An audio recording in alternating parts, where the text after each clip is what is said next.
And the story in the last half an hour is the fact that the mid-caps have staged a pretty good comeback.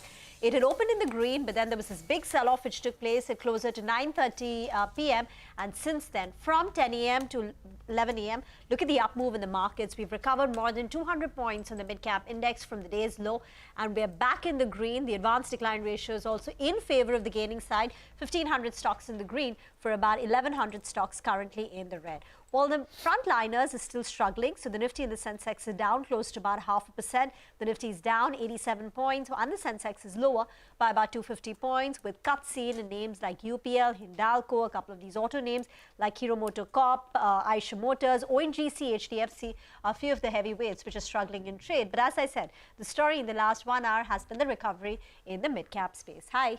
Hi, good morning. So we've definitely seen quite a recovery there. Even if you look at it for the overall markets, we're down around 90 points right now. But if you look at it in the broader context of what's playing out across the Asian markets, so you have Hang Seng, which is down over 2%. You have Taiwan, which is seeing deep cuts. Nikkei is sharply lower as well. In that context, we're not looking too bad.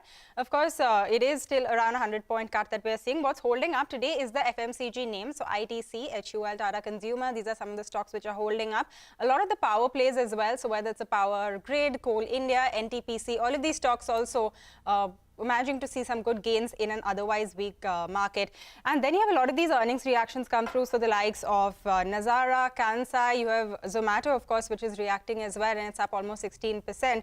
So that's what's going on. But Sumaira, lots of stock-specific action that we're tracking as well. Yeah, absolutely. And a lot of it earnings-driven as well. So here's what we have for you. The market snaps a 5-day gaining streak to trade lower, largely in line with Asian peers. PSUs, autos, metals and IT stocks take a hit, while FMCG and energy stocks hold up. We talk about the market fundamentals with Rakshit Ranjan of Marcellus Investment Managers. From the earnings corner, a whole host of companies will be in focus. We will be joined by the managements of Datamatics and Barbecue Nation to discuss their Q1 numbers. The first ever 5G spectrum auction in India has ended yesterday. The government has sold 71% of the 72 gigahertz of spectrum on offer for over 1.5 lakh crore rupees. Details on the spectrum acquired and bids coming up in a bit. Shares of Escorts Kubota plunge in trade on the back of brokerage downgrades after a lackluster performance in Q1. Highlights as well as management takeaways are lined up for you later on the show. The food delivery business for Zomato breaks even in Q1. The company's net loss eases at 186 crores versus 359 crores in Q4 of last year. The stock surges in today's trade. Details lined up in this show in a bit. All of this and much more over the next 60 minutes. So let's invite the first corporate on trading hour today, and that is Datamatics. The company reported the Q1 numbers. The top line is looking good. It's an over 4% increase on a quarter-on-quarter basis. On a year-on-year basis, revenues have improved by 13.6%.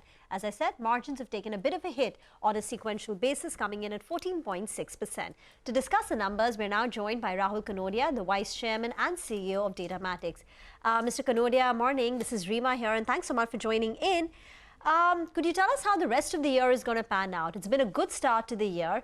You've got a double-digit revenue run rate to begin the year with. Can you sustain that? Can your revenue growth guidance be about 15% for the full year? Yeah, the revenue growth guidance is about 15%. We have a very robust pipeline, and we are very bullish based on the pipeline that we have in terms of our performance for this year.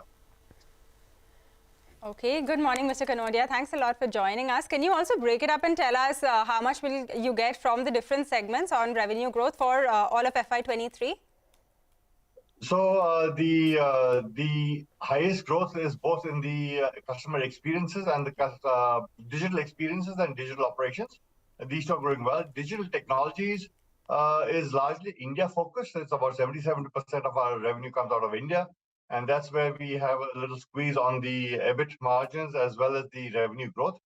We are increasingly focusing on the European and American markets now. And we've seen an increase of about 36% in the pipeline coming out of the US. So that focus is beginning to show results. And I'm very bullish that we should be able to see good revenue growth after this year. This year, we've got another 2 or 3 quarters to go. But next year, certainly, we'll see a significant improvement. This is for digital technologies, this focus on Europe as well as America? It's for all, specifically digital technologies, but for all the others as well. Okay. Hi, Mr. Kanodia. In terms of margins, which saw some compression this time around, over the next few quarters, can you make that up? What is the headroom that you have now that, like you said, you're changing focus? Yeah, absolutely. So we will see this year we will not remain in the negative on digital technologies. The other two are at about 23.3 and 23.2% EBIT margin, which is good. Digital technologies will certainly be in the black within this financial year. But could you give us a consolidated growth guidance on the margins? So I think we will maintain a top line growth of about 15% and the bottom line at about 12%, roughly 12 to 13% should be certainly the range for this financial year. And EBITDA margins will be 15, 16%? Can you say that again? EBITDA margins should be closer to 15%?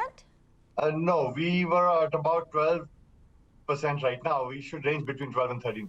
For the full year? For the full year. Okay, 12 to 13% for the full year. Can you also tell us what the deal pipeline looks like? We know you added around 19 clients in Q1. I can see that in the presentation. But can you tell us what the deal pipeline looks like for the coming year? The deal pipeline looks very, very robust. As I said, the US pipeline has improved by about 32%, which is very good. We have several multi-million-dollar deals on the table. Our AFC business is also looking good. We signed 2 large deals in the last quarter of last year, which is Kolkata Metro and Delhi Metro. And those revenues will start kicking in this financial year. Plus, we are well positioned with several large deals right now on the table with customers. So as we close a few of them, we should be looking very good. Likewise, on the IT side, as BPO side, there are a couple of several multi-million-dollar deals, and our automation area has also been picking up, and we've signed 10 new logos this quarter. At this rate, we should run at about 40 to 50 new logos within this financial year for intelligent automation. So across the board, we are looking at a very good pipeline. So Our deal size, we signed about $19 million of new deals in Q1 of this year versus $14 million in Q4 of last year. So that's also looking very healthy. You have about 400 crores of cash. What is the plan that you have for this? So one is that we are focusing heavily on our products business, and that's where you see the IT margins also taking a dip because of the heavy investments we are making in products. Second is we are looking at some M&A as well. None of them have matured to the level that we need to discuss, but yeah, there are a couple of companies on the cards that we are in dialogue with from an acquisition point of view. And the M&A targets that you're currently exploring, would they be in digital ops, digital experience, or digital technology? Right now, they are in digital technologies and digital operations. Right now, we don't have a M&A target in digital experiences. And do you think you will be able to close one by the end of this financial year? We should. Okay. But it's a little too early to talk about that. Okay, Mr. Kanodia, I also want to ask you on the attrition. It's extremely high at around 36%. Can you tell us, do you think we've seen the worst of it and it's likely to moderate from these levels? Or do you expect it to remain at these kind of elevated levels for a while longer? No, it will certainly reduce in Datamatics. We have a spike in Q4 in terms of, we have a spiky business when we do tax processing for some of the US customers.